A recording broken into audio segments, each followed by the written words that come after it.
안녕하세요. JD 부자연구소의 소장 조던입니다. 오늘은 테이퍼링으로 주가 하락, 주가 반등의 변수는 이라는 주제로 말씀드리도록 하겠습니다. 2021년 9월 15일 수요일 시황입니다.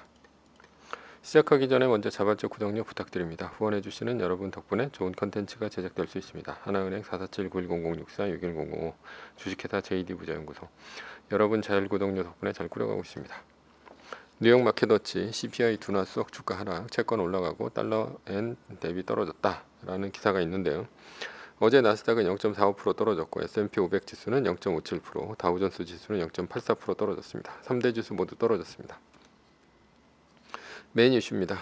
테이퍼링으로 주가 하락, 주가 반등의 변수는 어제 가장 중요한 이슈는 미국 노동부가 발표한 8월 CPI 근원 소비자 물가 지수입니다. 종합해 보면 소비자 물가 지수는 다행히 전월비 0.1% 오르는 데 그쳐서 물가 상승이 둔화되었다. 이런 소식에 처음에는 주가가 상승했습니다. 둔화된 가장 큰 이유는 미친 듯이 오르던 중고차 가격이 1.5% 하락했기 때문이죠. 그러나 이후 주가가 하락했습니다. 일단 항공권 가격이 9.1%나 하락을 했고 이로 인해 코로나로 인한 여행 수요가 줄어들었기 때문이죠. 그렇게 되니 경기 민감주가 모여있는 다우지수는 경기 하락에 의한 주가 하락으로 볼 수가 있습니다. 그렇다면 성장주가 모여있는 나스닥은 왜 하락을 했냐 라고 했을 때 인플레이션은 다소 이제 진정이 되었으나 물가가 여전히 높다는 것이죠. 때문에 연준이 11월에 테이퍼링에 나설 가능성이 있다는 얘기입니다. 물론 나스닥 주가가 상승을 했으면 깔끔한 사후 해석이 나왔을 것입니다. 물가 상승세 둔화로 인한 인플레이션 우려 해소, 따라서 성장주 주가 상승 이런 얘기가 나왔겠죠. 그러나 나스닥 주가가 하락을 했고요. 주가가 떨어졌으니 이것을 11월에 연준이 물가 하락에도 불구하고 테이퍼링이 나설 것이다 라고 생각해 주가가 떨어진 것을 정당화하고 있습니다. 그렇다면 왜 연준은 11월에 테이퍼링을 할 수밖에 없는가? 가장 큰 이유는 미국 주택시장의 버블 우려 때문이죠. 버블이 커지면 2008년 금융위기가 올 수도 있기 때문입니다. 일단 금리 인상은 뒤로 미루더라도 테이퍼링을 해야 한다는 것입니다. 연준은 매달 1200억 달러의 채권을 매입을 하면서 양적 완화를 하고 있는데 그중 400억 달러가 모기지입니다. 지금 주택 가격이 치솟는데 모기지를 이렇게 많은 돈으로 사니 10년물 금리가 올리지 않고 1.3%대에 머물고 있는 것이죠. 그래서 주택 버블이 더 커지고 있어서 테이퍼링이라도 중단해야 오르는 주택 가격을 잡을 수 있다. 이런 계산입니다. 아무래도 미래 이익을 주가로 당겨 쓰는 성장주들은 테이퍼링과 같은 긴축에는 약할 수밖에 없습니다. 요약하자면 가치주는 어제 물가가 떨어져서 주가가 빠졌고 성장주는 테이퍼링 이슈 때문에 주가가 빠졌다. 라는 것이고요. 앞으로 물가가 떨어지고 테이퍼링이 이어지면 당연히 가치주와 성장주의 주가가 떨어질 수밖에 없다라는 것입니다. 그렇다면 주가 반등의 변수는 무엇인가? 가치주의 상승은 테이퍼링과 관계가 없습니다. 은행 주식은 오히려 테이퍼링하면 예대 마진 측면에서 더 좋을 수 있기 때문이죠. 가치주의 반등의 변수는 델타 변이 증가세가 멈추고 여행객이 많이 늘어나야 한다라는 것이고요.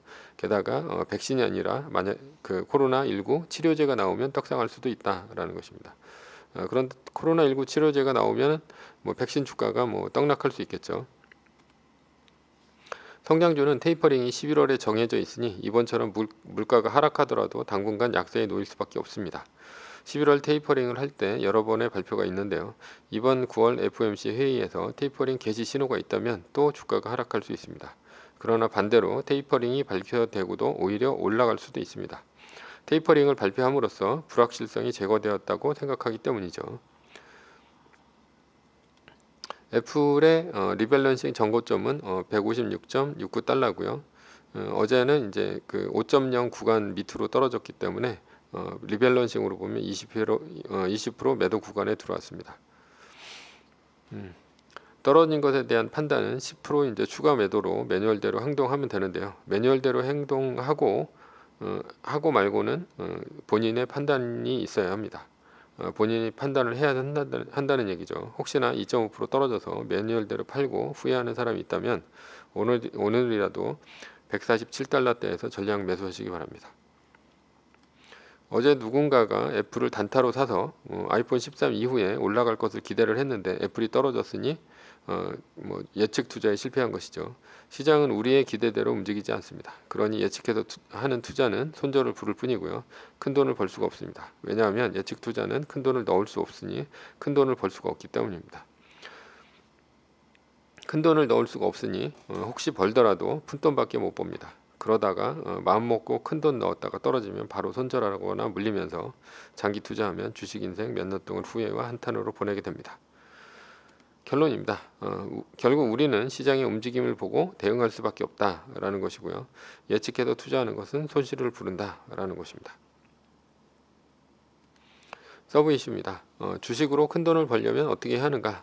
첫 번째는 큰 돈을 넣을 수 있는 안전한 주식에 넣어야 합니다. 안전한 주식이나 설사 50% 정도가 빠진다 하더라도 빠져서 망한다 빠져도 망한다 이렇게 생각하지 않고 앞으로 우상향한다 이런 마음이 있어야 합니다.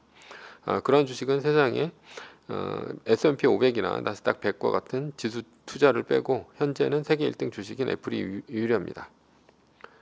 세계 1등 주식은 왜 안 망할까라는 것이죠. 첫 번째는 50%쯤 떨어지면 2등과 순위가 바뀌기 때문에 2등으로 바꿔 타면 되기 때문에 안 망합니다. 두 번째는 50%가 떨어지더라도 2등과 순위가 안 바뀌면 시장 상황이 안 좋은 것입니다. 즉 모든 주식이 다 떨어진 상황이라는 것이죠. 그러니 팔고 다른 주식으로 갈아탈 상황이 아니란 얘기입니다.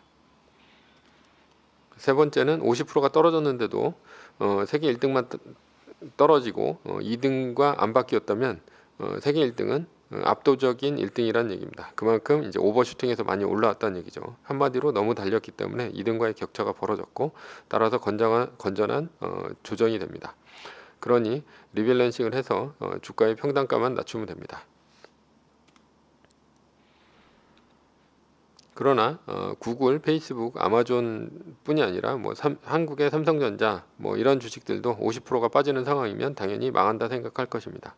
그러니 분산 투자가 필요한 것이고요. 당연히 여러 개를 사야 하는 상황이 벌어지고 따라서 몇 개는 오르겠지만 몇 개는 또 하락하면서 결국 똔똔인 상황이 벌어집니다. 대부분의 사람들은 이럴 때 오른 것은 5%만 올라도 빨리 수익 실현을 하고요. 떨어진 것에 오른 수익을 집어넣어서 물타기를 합니다. 그리고 존버를 탑니다. 1년에 25%는 벌어야 10년이면 복리로 10배가 됩니다. 1억 원을 넣었다면 10억 원이 된다는 것이죠. 그런데 위와 같이 오르면 빨리 수익 내고 팔고 떨어지면 물타기해서 그 투자를 한다면 죽었다 깨나도 1년에 25% 수익 못 냅니다. 개미들이 빨리 수익 내는 이유는 올랐을 때 빨리 수익 내는 이유는 우선 내가 산 주식을 못 믿고 다음에는 올랐다가 떨어졌을 때 손실 나는 것을 두려워서 빨리 파는 것입니다. 그러니 결국 큰 돈을 넣을 수 있는 안전한 주식이 아닌 주식에 투자를 한 것이 실패의 원인이 됩니다. 두 번째는 장기적으로 우상향하는 주식에 넣어야 합니다. 부자는 장기간에 걸쳐서 되는 것입니다. 단기간에 부자가 되는 경우는 확률적으로 드뭅니다. 로또 정도가 가능한데요. 그러나 로또에 맞으면 오히려 가난해집니다. 차근히 부자가 되는 방법을 모르고 한 방에 부자가 되었으니 일단은 돈을 써 제끼고 금방 가난해질 가능성이 높습니다. 이럴 경우 아주 불행해집니다. 예를 들면 일주일 동안 김태희와 살고 나머지는 총각으로 사는 평생 동안 총각으로 사는 신세가 될 가능성이 큽니다. 로또에 맞으면 가난해지는 이유는 부자가 된 방법이 극히 드문 확률로 되었기 때문에 다시 부자가 될 가능성이 없기 때문입니다. 왜냐하면 길거리에서 주운 것과 땀 흘려서 번 돈의 가치가 다르기 때문인데요. 길거리에서 번 돈으로 부자가 되었을 경우 다시 길거리에서 돈을 주어야 하는데 그 큰 돈을 어떻게 길거리에서 다시 주울 수가 있겠습니까? 그러나 땀 흘려서 번 돈은 돈의 소중함을 알고 함부로 쓰지 않고요. 오랫동안 돈을 지킬 수 있으니 어떻게 버는지 알기 때문에 또 돈을 잃어도 계속해서 벌 수 있기 때문입니다. 그런데 사람들은 로또처럼 한 방에 부자가 되려고 합니다. 그래서 게임스톱, AMC와 같은 밈 주식이나 비트코인, 잡코인 등에 열광을 합니다. 로또, 밈 주식, 잡코인 투자는 길거리에서 돈을 벌려고 하는 것과 같습니다. 극히 낮은 확률에 투자를 하는 것이죠. 부자가 되려면 장기적으로 우상향하는 주식에 돈을 넣어야 복리로 돈을 벌어야 합니다. 1년에 25% 상승하면 10년이면 10억 원 되었을 1억 원이 10억 원이 됩니다. 여기에 6% 나오는 배당 수익이 나오는 주식에 넣으면 1년에 6천만 원 정도가 나옵니다. 따라서 10억 원만 있어도 부자가 될 수 있습니다. 결국 꾸준히 우상향하는 주식은 미국의 지수와 세계 1등 주식 빼고는 없습니다. 결론은 안전한 주식이면서 우상향하는 주식에 장기간 투자를 해야 부자가 되는 것입니다. 매뉴얼입니다. 세계 1등 주식은 전고점 대비 2.5% 떨어질 때마다 10%씩 팔면서 리밸런싱을 하다가 나스닥 마이너스 3%가 뜨면 말뚝을 박는 것이다. 자세한 내용은 JD 부자연구소 다음 카페를 참조하시거나 아니면 이 동영상 밑에 제가 링크를 달아놨으니까 링크를 참조하시면 됩니다. 두 번째, 전제는 세계 1등 주식은 우상향합니다. 위 상황은 매뉴얼일 뿐입니다. 따를 사람은 따르고 참고할 사람은 참고하시면 됩니다. 주식을 사고 파는 것에 대한 모든 책임과 이득은 본인에게 있습니다. 매뉴얼을 지키다가 포모가 두렵다면 매뉴얼을 지키지 말고 마이너스 3%대 판 가격이나 리밸런싱 때 판 가격보다 단 일부라도 떨어졌다면 전량 매수하시기 바랍니다. 오늘은 테이퍼링으로 주가 하락, 주가 반등의 변수는 이라는 주제로 말씀드렸고요. 지금까지 JD 부자연구소의 소장 조던이었습니다. 컨텐츠가 좋았다면 구독, 좋아요, 알람 설정 부탁드립니다. 지금까지 들어주셔서 감사합니다.